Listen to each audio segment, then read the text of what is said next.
નમસ્કાર.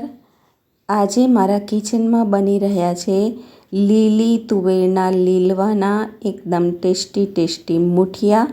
તો એના માટે મેં 250 ગ્રામ તુવેરના લીલવા લઈ લીધા છે અને આ લીલવાને મિક્સરમાં અધ કચરા વાટી લેવાના છે. એકદમ મહીન પાવડર નથી બનાવવાનો, મહીન પેસ્ટ નથી બનાવવાની.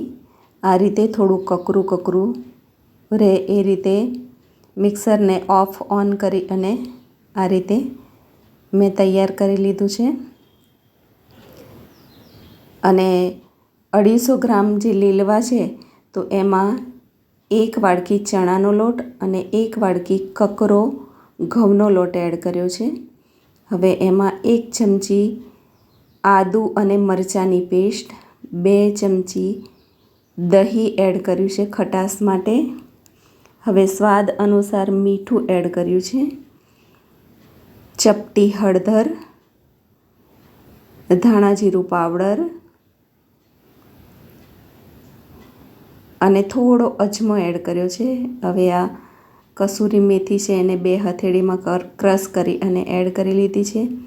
આ વલિયારીનો પાવડર એડ કર્યો છે અને મીઠા સોડા અડધી ચમચી એડ કર્યા છે.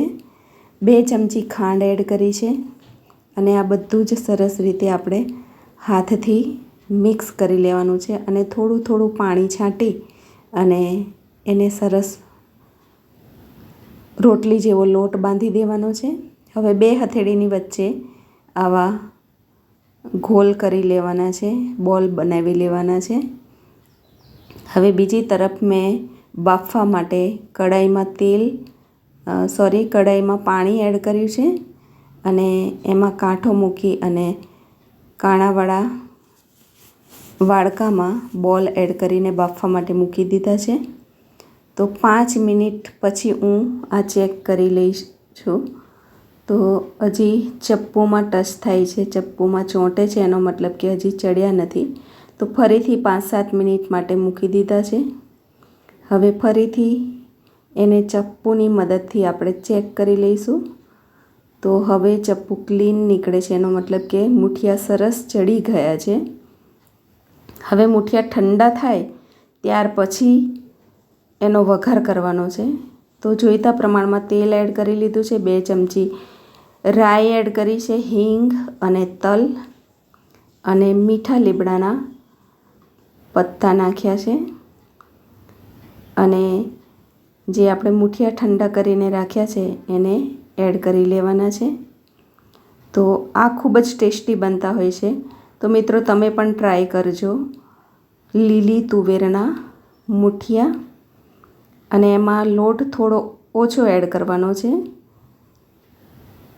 અને તમે જો પહેલી વાર મારો વિડીયો દેખતા હોય તો મને સપોર્ટ કરવા માટે મારી ચેનલને સબસ્ક્રાઈબ કરજો, મારા વિડીયોને શેર કરજો, લાઈક કરજો, કોમેન્ટ કરજો. તો તૈયાર છે લીલી તુવેરના ટેસ્ટી મુઠિયા.